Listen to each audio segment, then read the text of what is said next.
बिस्मिल्लाहिर्रहमानिर्रहीम। अस्सलाम वालेकुम स्टूडेंट्स, आज हमारा लेक्चर है class 9th new subject chemistry, lecture number 13। Topic है केमिकल स्पीशीज़। आज हम केमिकल स्पीशीज़ के बारे में बात करेंगे कि व्हाट आर केमिकल स्पीशीज़। तो उससे पहले हम बात करेंगे आयंस के बारे में। What are ions? Ions are atoms which bear some charge. Ions क्या होते हैं? ये atoms होते हैं जिनके ऊपर कोई चार्ज होता है,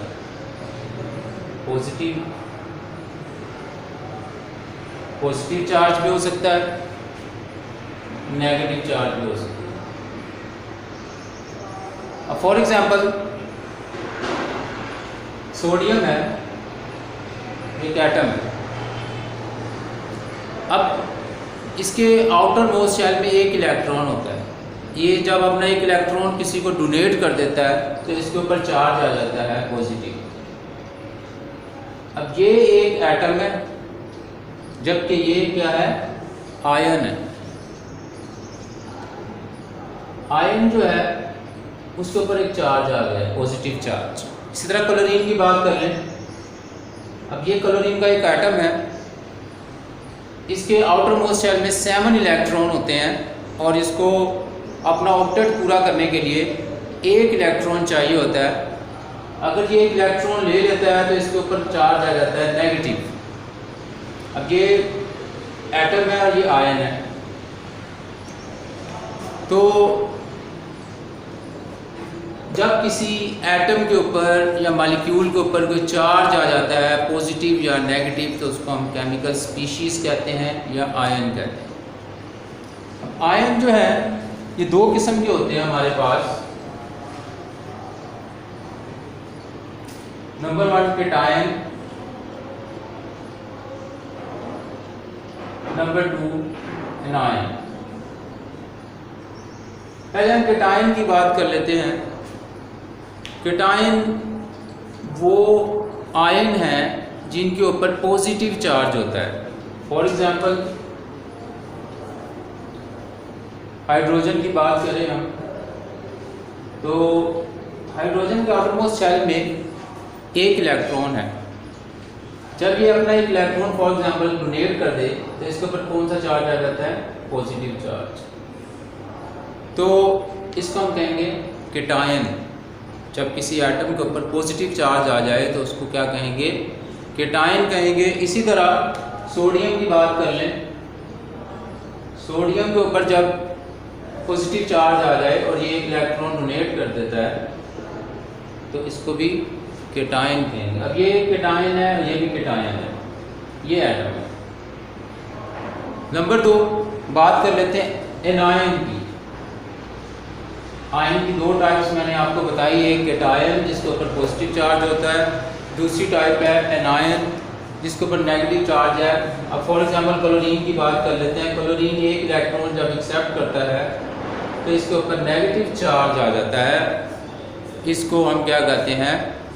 एनायन कहते हैं। यानी जिस एटम के ऊपर नेगेटिव चार्ज आ जाए तो उसे हम क्या कहते हैं? एनायन।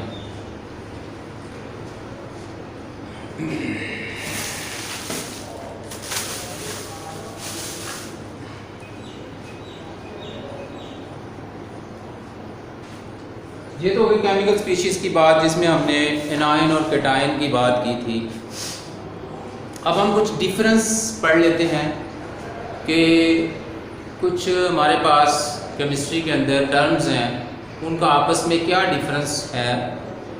उसमें सबसे पहले हम बात करेंगे एटम और आयन की। Atom, ion.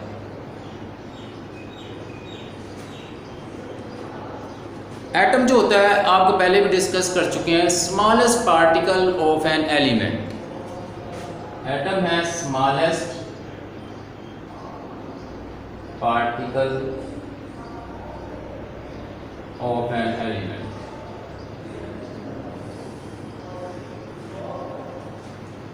अब कोई भी एलिमेंट है उसका जो स्मॉलेस्ट पार्टिकल है जो फर्दर डिवाइड नहीं हो सकता, उसको हम क्या कहते हैं, एटम कहते हैं। फॉर एग्जांपल आप कार्बन की एग्जांपल ले लें, सोडियम की ले लें, क्लोरीन की ले लें, ये सारे एटम हैं स्मॉलेस्ट पार्टिकल एलिमेंट्स के।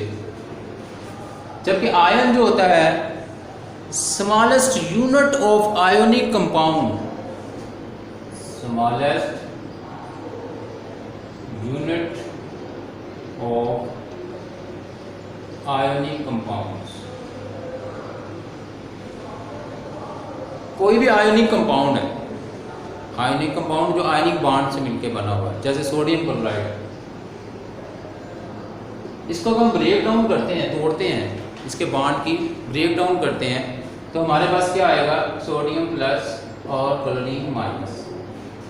अब ये क्या है, एक स्मॉलेस्ट यूनिट है, किसकी यूनिट है, इस आयोनिक कंपाउंड की, सोडियम क्लोराइड की ये स्मॉलेस्ट यूनिट है और ये आयन है। जबकि ये न्यूट्रल एलिमेंट होता है। फॉर एग्जांपल अपना कोई एलिमेंट है, सोडियम का कोई बहुत बड़ा एलिमेंट है, उसमें से हमने एक स्मॉलेस्ट पार्टिकल ले लिया, लेकिन ये आयोनिक कंपाउंड को जब ब्रेक डाउन करते हैं, कोई कंपाउंड को, जैसे सोडियम क्लोराइड है, उसकी जो स्मॉलेस्ट यूनिट है वो आयन होती है और आयन के ऊपर चार्ज होता है ज़रूर, नेगेटिव या पॉजिटिव। दूसरी बात हम करते हैं कि एटम जो है ये इंडिपेंडेंटली एग्जिस्ट कर भी सकता है, नहीं भी कर सकता, कैन और कैन नॉट एग्जिस्ट इंडिपेंडेंटली। इसका क्या मतलब हुआ कि इंडिपेंडेंटली कुछ एटम रह सकते हैं, कुछ नहीं रह सकते। उसकी मैं एक्सप्लेनेशन इस तरह करूँगा कि हर एटम को अपना आउटर मोस्ट शेल पूरा करने के लिए 8 इलेक्ट्रॉन चाहिए होते हैं। अगर किसी एटम के आउटर मोस्ट शेल में 8 इलेक्ट्रॉन पूरे हैं तो वो इंडिपेंडेंटली एग्जिस्ट कर जाएगा, किसी के साथ रिएक्शन नहीं करेगा। हमारे पास कुछ नोबल गैसेस हैं जैसे हीलियम, आर्गोन, नियोन, इनके आउटर मोस्ट शेल पूरे होते हैं, या तो 2 इलेक्ट्रॉन होते हैं या 8 होते हैं, ये रिएक्ट नहीं करती। अब फॉर एग्जांपल सोडियम है, इसका आउटर मोस्ट शेल मुकम्मल नहीं है, इसके आखिरी शेल में 1 इलेक्ट्रॉन है, तो ये रिएक्टिव है, ये इंडिपेंडेंटली एग्जिस्ट नहीं कर सकता। जबकि आयन जो होते हैं ये इंडिपेंडेंटली एग्जिस्ट कर ही नहीं सकते, क्योंकि ये पहले ही ब्रेक डाउन हुई होती है और उनकी दोबारा कोशिश होती है कि ये दोबारा अपने ब्रेक डाउन वाले एलिमेंट आयन के साथ मिलकर एक कंपाउंड बना दें। जैसे सोडियम यहाँ से ब्रेक डाउन हुआ तो क्लोरीन अलग हुआ, तो ये दोबारा रिएक्ट करने की कोशिश करेंगे, तो ये रिएक्टिव होते हैं, ये इंडिपेंडेंटली एग्जिस्ट नहीं कर सकते। इसके अलावा इसके ऊपर कोई चार्ज नहीं होता, नो चार्ज, जबकि इसके ऊपर चार्ज होता है। जैसे सोडियम एटम की फॉर्म में अगर है तो कोई चार्ज नहीं होगा, जबकि अगर आयन की फॉर्म में है तो फिर इसके ऊपर चार्ज होगा। तो ये हो गया डिफरेंस एटम और आयन का। नेक्स्ट हम बात करते हैं मॉलिक्यूल और मॉलिक्यूलर आयन की।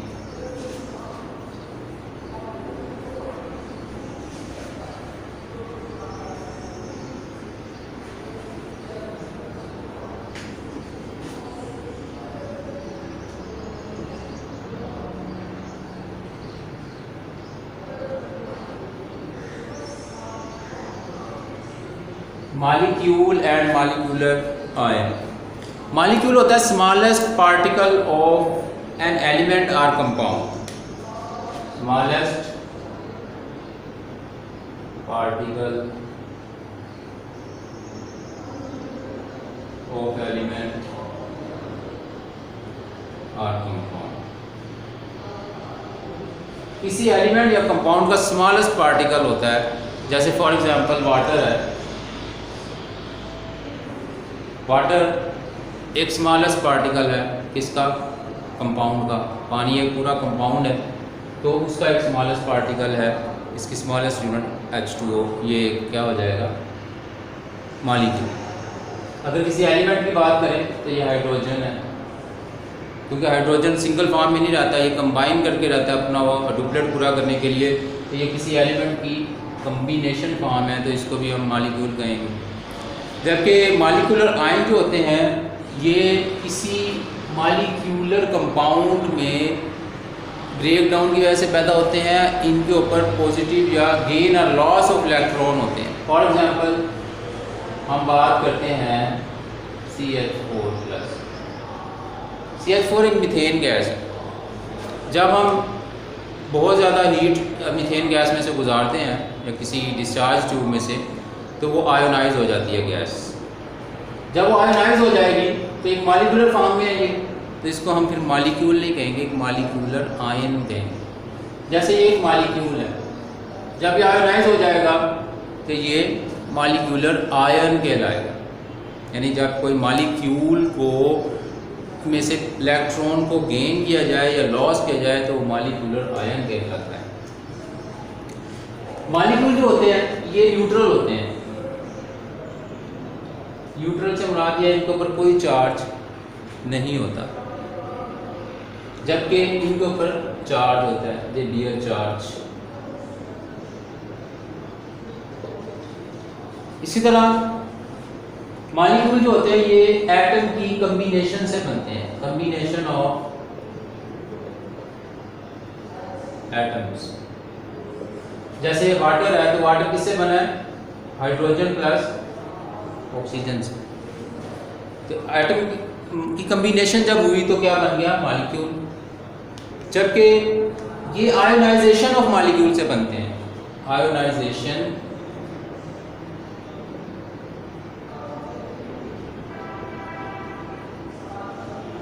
Of molecule. यानी ये मीथेन में से हमने को आयोनाइज किया, मीथेन को हमने आयोनाइज किया तो वो बन गया CH4+। तो ये आयोनाइजेशन से बने।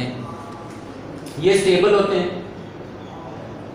स्टेबल से मुराद कि ये रिएक्ट नहीं करते, ये ऐसी कॉम्बिनेशन बन चुकी होती है कि रिएक्टिव नहीं होते, ये स्टेबल होते हैं, इंडिपेंडेंटली एग्जिस्ट करते हैं।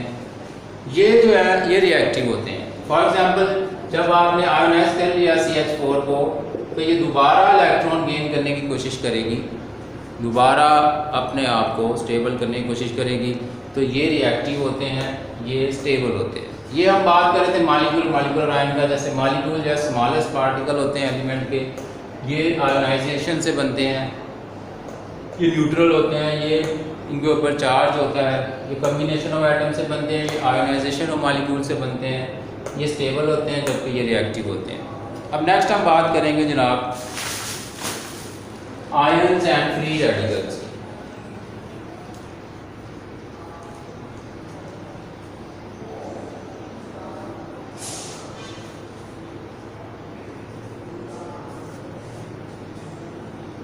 Ions and free radicals।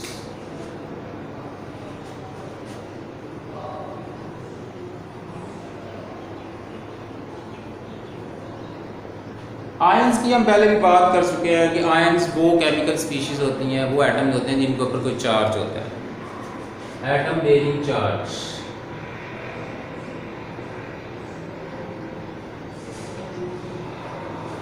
जबकि free radical atoms which have odd number of electron, यानी कि जिनके बाहर जो है वो ओड नंबर, यानी ओड नंबर आपको पता है एक इवन नंबर होता है, एक ओड नंबर होता है, जिनके बाहर ओड नंबर ऑफ इलेक्ट्रॉन होते हैं उनको हम फ्री रेडिकल कहते हैं। फॉर एग्जांपल क्लोरीन है, ये Cl2, ये दो क्लोरीन एटम से मिलकर बना हुआ है, Cl और Cl से। इसके बाहर भी 7 इलेक्ट्रॉन है, इसके बाहर भी 7 इलेक्ट्रॉन। अब जब इनकी ब्रेक डाउन करते हैं हम, ज़्यादा हीट और टेम्परेचर देते हैं, हम लाइट देते हैं, तो ये आयोनाइज हो जाते हैं, ये ब्रेक डाउन हो जाते हैं, तो ये क्लोरीन के दो एटम बन गए। अब इसके बाहर भी 7 इलेक्ट्रॉन है, इसके बाहर भी 7 है। इसको हम डॉट से शो करते हैं, रेडिकल को किससे शो करते हैं? डॉट से। अब इनके बाहर ओड नंबर ऑफ इलेक्ट्रॉन आ गए, यानी 7 इलेक्ट्रॉन आ गए। तो ऐसे एटम जिनके ओड नंबर ऑफ इलेक्ट्रॉन हो और वो लाइट की प्रेजेंस या टेम्परेचर से बनते हैं, उनको हम फ्री रेडिकल कहते हैं। इसके अलावा ये जो आयंस होते हैं ये क्रिस्टलाइन और सोल्यूशन फॉर्म में पाए जाते हैं हमारे पास, सोल्यूशन और क्रिस्टलाइन फॉर्म।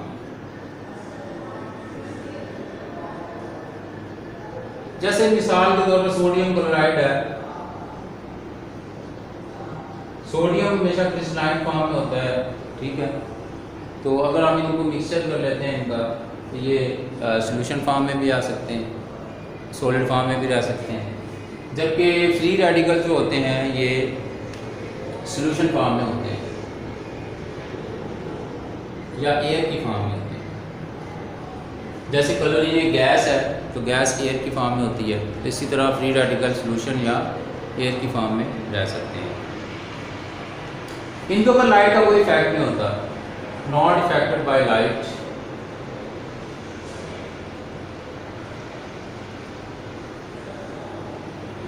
ये इफेक्ट होते हैं लाइट से।